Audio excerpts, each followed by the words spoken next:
अस्सलाम वालेकुम students, I am your English teacher Mubashar Mughal. Students, आज हम इंटरमीडिएट पार्ट 2 के हीरो नंबर 3 पे बात करेंगे। हीरो नंबर 3 है sir Alexander Fleming. Medical field से इनका ताल्लुक़ है और इस लेसन के राइटर हैं पैट्रिक प्रिंगल। ब्रिटिश राइटर हैं। 1917 में ये पैदा हुए और रिसर्च जियोलॉजिस्ट भी रहे हैं अमेरिका में। उसके बाद स्टूडेंट्स, जब ये हीरो स्टार्ट हो रहा है, बेसिकली इसमें इंट्रोडक्शन में बताया गया है कि पास्चर डिस्कवर्ड जर्म्स। पास्चर ने जर्म्स को डिस्कवर किया। Lister killed by carbolic acid, और लिस्टर ने वो तरीका दरियाफ्त किया जिससे इन जर्म्स को मारा जा सकता था, और वो किस तरीके से, बाय यूजिंग कार्बोलिक एसिड। और फिर जिक्र किया है मैकनिकॉफ का। मैकनिकॉफ डिस्कवर्ड नेचुरल आर्मर। मैकनिकॉफ ऐसे साइंटिस्ट थे जिन्होंने ये डिस्कवर किया कि बेसिकली जो नेचुरल आर्मर हैं वो पाए जाते हैं बॉडी में, यानी कि जर्म्स के ख़िलाफ़ लड़ने की सलाहियत बॉडी के अंदर मौजूद होती है, जिसको इसने नेचुरल आर्मर का नाम दिया। उसके बाद फिर लेसन में लिखा हुआ है कि बेसिकली डिजीज़ है क्या। Disease in fact a fight between leucocytes and the germs, कि जो बीमारी है बेसिकली वो बॉडी के वाइट ब्लड सेल्स जिनको ल्यूकोसाइट बोलते हैं, बीमारी बेसिकली ल्यूकोसाइट्स और जर्म्स के दरमियान लड़ाई है। अगर तो ल्यूकोसाइट ताकतवर हों तो बीमारी ख़त्म हो जाती है, और अगर बीमारी ताकतवर हो और ल्यूकोसाइट कमज़ोर हो तो इंसान ख़त्म हो जाता है। उसके बाद जिक्र कर रहे हैं कि बेसिकली बहुत सी जो है वो जर्म्स जो हैं बॉडी में एंटर हो जाते थे। अगर कोई कट वगैरह लग जाता था, इंसान बीमार पड़ता था, ठीक है, तो एंटीबायोटिक्स वाला काम कुछ भी नहीं था। दुनिया में एंटीबायोटिक्स के नाम से कोई वाक़फ़ नहीं था, ठीक है, ना ही कोई ऐसी मेडिसिन थी। लेकिन वक्त गुजरने के साथ साथ कुछ ऐसे डिस्कवरीज़ हुई जिनका सेहरा यकीनन अलेक्जेंडर फ्लेमिंग के सर है, कि आज जो है वो कोई भी जब बीमार पड़ता है बेसिकली उसको एंटीबायोटिक्स ही दी जाती हैं, और इस सारे का सेहरा यकीनन सर अलेक्जेंडर फ्लेमिंग के सर है। स्टार्ट करते हैं जी। सबसे पहले बताया गया है कि अगस्त 1881 में डार्विल के इलाके में सर अलेक्जेंडर फ्लेमिंग पैदा हुए। डार्विल बेसिकली बरतानिया का एक छोटा सा कस्बा है।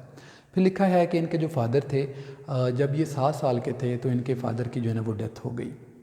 उसके बाद लिखते हैं कि अब बाप की डेथ के बाद जो इनका फार्म की मैनेजमेंट थी, यानी कि जो इनके खेत वगैरह थे उसकी मैनेजमेंट वो इनके सबसे बड़े भाई जिसका नाम ह्यू था उसने संभाल ली।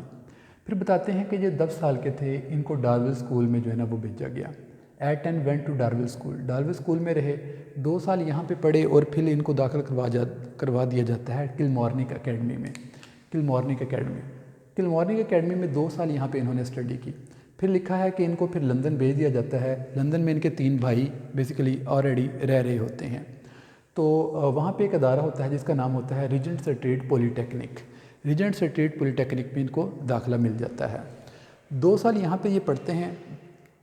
उसके बाद कुछ इनकी फैमिली के हवाले से ज़िक्र किया जा रहा है कि बेसिकली इनके जो 4 भाई थे वो मेडिकल फील्ड में थे, यानी कि एक था मेडिसिन में, एक था ऑकुलिस्ट और 2 थे ऑप्टिशियंस। फिर इनके सिस्टर्स का ज़िक्र किया जा रहा है कि एक सिस्टर की शादी हो गई डॉक्टर से और एक सिस्टर की शादी हो गई वेटरनरी सर्जन से। तो बेसिकली वो फार्म और खेतों का जो घराना था बेसिकली वो तब्दील होता नज़र आ रहा था, यानी कि एक मेडिकल घराने से, ठीक है, यानी कि सारे किसी न किसी तरीके से मेडिकल फील्ड में चले गए। उसके बाद लिखते हैं कि जब ये 16 बरस के थे तो इन्होंने पॉलीटेक्निक जो इंस्टीट्यूट था उसको छोड़ दिया।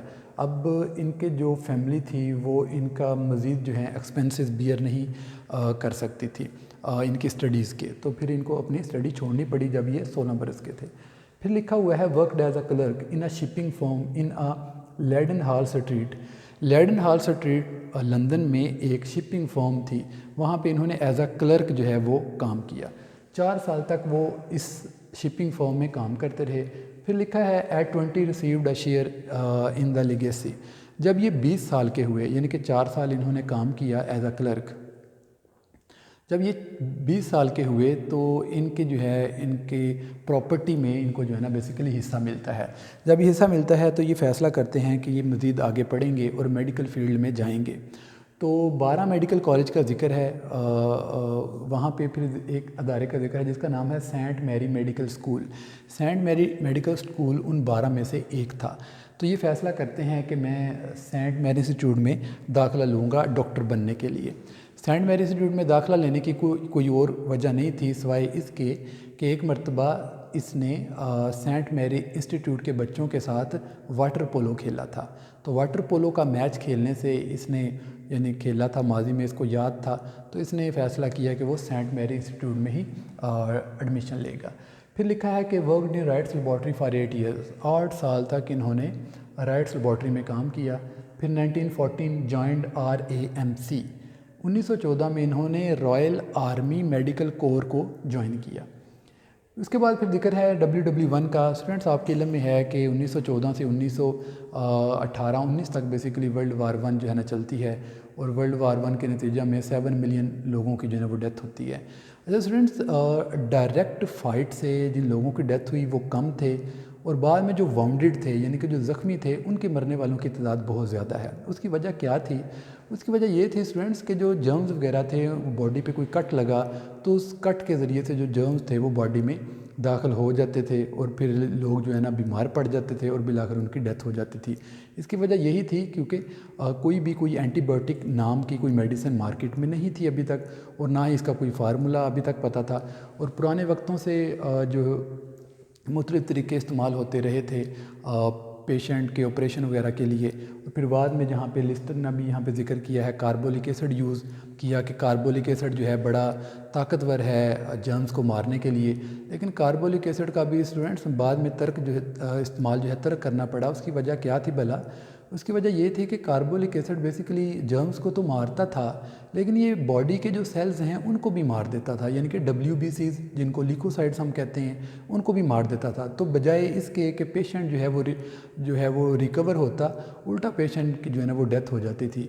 اور بعد میں پھر بتایا گیا ہے کہ آپریشن وغیرہ کرنے کے لیے کاربولک ایسڈ کو انجیکٹ کیا جاتا تھا باڈی میں، تو لیکن اس کا استعمال بعد میں ترک کر دیا گیا کیونکہ کاربولک ایسڈ کا فائدے کی نسبت نقصان زیادہ تھا۔ تو ابھی تک کوئی ایسی میڈیسن جو ہے وہ ڈسکور نہیں ہو پائی کہ جس سے جو ہے باڈی کی امیونٹی کو بوسٹ کیا جا سکے، ٹھیک ہے، یعنی کہ جرمز کو مارا جا سکے۔ پھر یہاں پہ ذکر کرتے ہیں WW1 کا، اور جو واؤنڈڈ پیپل تھے بالآخر ان کو بھی جو ہے نا وہ مرنا پڑا کیونکہ اینٹی بایوٹک نہیں تھی، باڈی کی امیونٹی ویک ہو چکی تھی جو زخمی تھے۔ پھر لکھتے ہیں 37 بیک ٹو سینٹ میری، جب یہ 37 سال کے ہوئے تو انہوں نے دوبارہ سینٹ میری کو جوائن کر لیا۔ پھر ذکر کرتے ہیں 1922 ڈسکورڈ اینٹی سیپٹک یعنی کہ انہوں نے ایک ایسا طریقہ کار دریافت کیا جس سے جرمز کو مارا جا سکتا تھا۔ پھر یہاں پہ ایک ذکر کرتے ہیں اسٹڈیڈ کیٹر کہتے ہیں بلغم کو، ہوتا ہے کہ اسٹوڈنٹس ان کو فلو ہو جاتا ہے تو یہ نیزل سکریشنز کو اسٹڈی کرتے ہیں۔ ان کی نیزل سکریشنز میں مائکروسکوپ کے ذریعے سے کچھ ایسے ایلیمنٹ ان کو ملتے ہیں جس نے پھر ان کا نام لائسوزائم جو ہے نا وہ رکھا۔ اس کے بعد ذکر کرتے ہیں 1928 کا۔ 1928 میں الیگزینڈر فلیمنگ جو ہے پروفیسر آف بیکٹیریولوجی بن جاتے ہیں یونیورسٹی آف لنڈن میں 1928 میں۔ اب یہی وہ 1928 ہی سال ہے جب انہوں نے پینسلین کو ڈسکور کیا۔ اسٹوڈنٹس، یہ وہ کارنامہ ہے بیسیکلی 1928 میں جو وقوع پذیر ہوا، اور جس سے آج کے انسان جو ہیں وہ بیسیکلی ان کے احسان مند ہیں۔ وہ کیا ہوتا کیا ہے کہ یہ جرمز کو انہوں نے گرو کروایا ہوا تھا کلچر پلیٹ پہ۔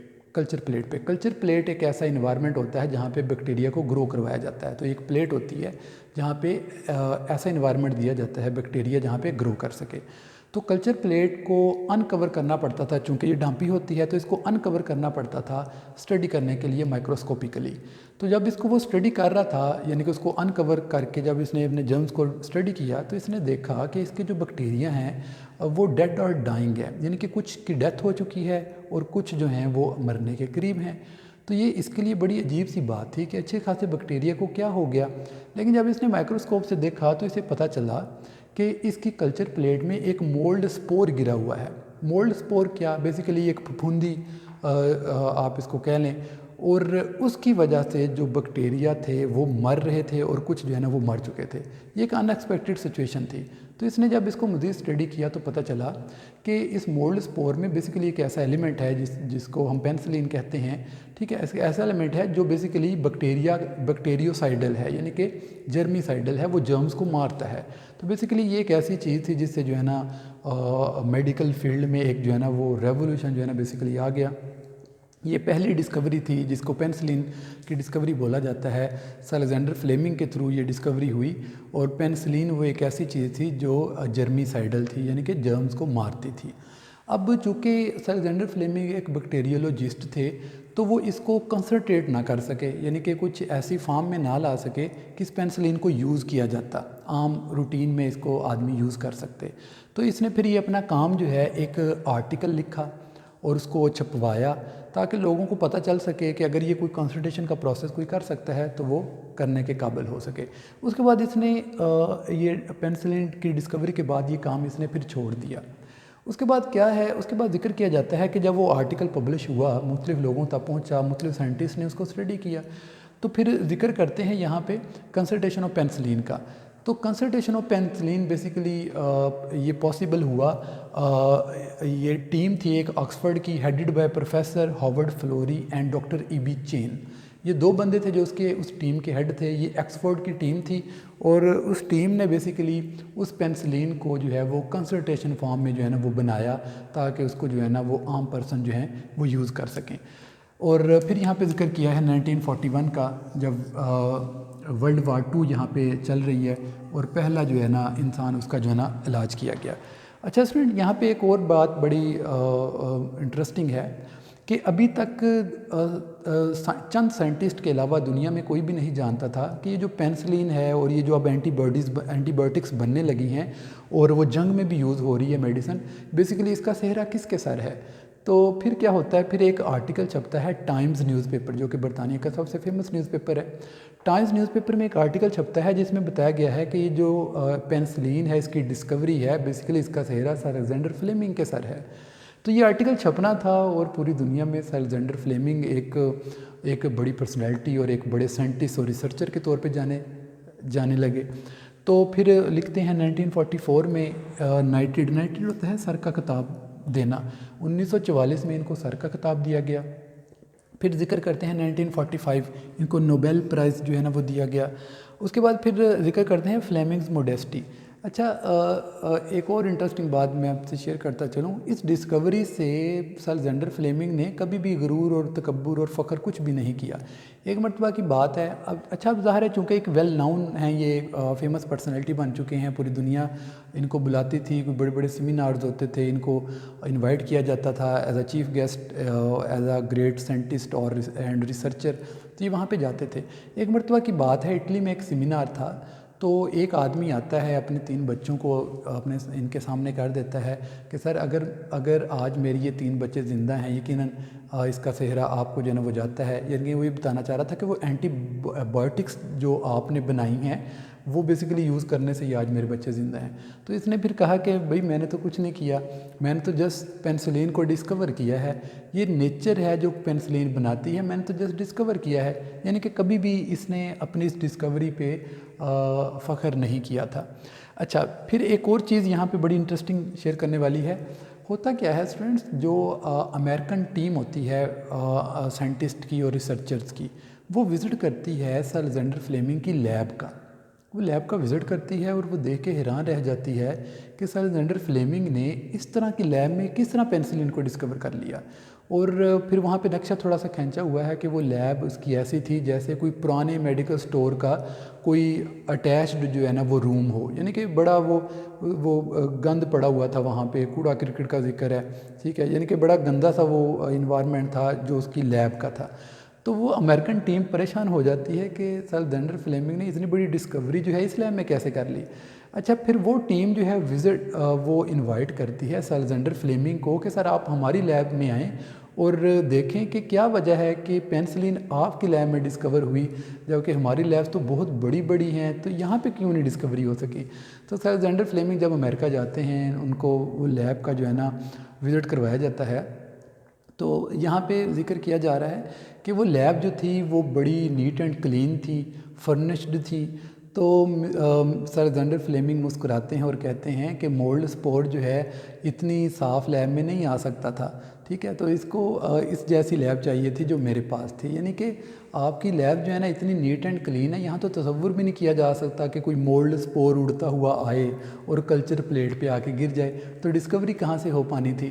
تو یہ اس طریقے سے اس نے اس کا جواب دیا۔ پھر یہاں پہ لکھا ہے کہ آج کے دور کی سب سے جو مشہور اینٹی بائیوٹک ہے، بیسٹ ناؤن ہے، وہ سٹریپٹومائسین ہے، اور لاسٹ پہ لکھا ہے 1955 میں 73 ایئر جب ان کی ایج تھی، ان کی جو ہے نا وہ ڈیتھ ہوتی ہے۔ تو اسٹوڈنٹ میں نے مین پوائنٹس آپ سے شیئر کر دیا، اب آ جاتے ہیں امپورٹنٹ سینونیم پہ۔ ریولوشنرائز چینج کو بولتے ہیں، الٹرنیٹ کو بولتے ہیں، ALTERNATE، الٹر کو بولتے ہیں، الٹر۔ اس کے بعد نیکسٹ پیر فیلو، ساتھ کام کرنے والا۔ اسٹرلائز ہوتا ہے پاک کرنا، صاف کرنا، PURIFY، پیوریفائی۔ ابنڈن ہوتا ہے ترک کرنا، چھوڑنا، روکنا، اسٹاپ۔ ہیل ہوتا ہے تعریف، پریز، PRAISE۔ آرمر حفاظت، شیلڈ، SHIELD۔ انویڈ حملہ، اٹیک، ATTACK۔ لیگیسی ترکے کو بولتے ہیں، حصے کو بولتے ہیں، inheritance, INHERITANCE۔ Tackle work out, کام کرنا، مینج کرنا۔ موڈیسٹی منکسر المزاجی، ہیوملٹی، HUMILITY۔ بروتھ شوربے کو بولتے ہیں، سوپ، SOUP۔ لائم لائٹ شہرت کو بولتے ہیں، فیم، FAME۔ یہ اسٹوڈنٹس ہمارے امپورٹنٹ سینونیم بھی ہو گئے۔ انشاءاللہ تعالیٰ نیکسٹ ہم پوئم ہیرو نمبر 4 کے ساتھ حاضر ہوں گے۔ اپنا خیال رکھیے گا، اللہ حافظ۔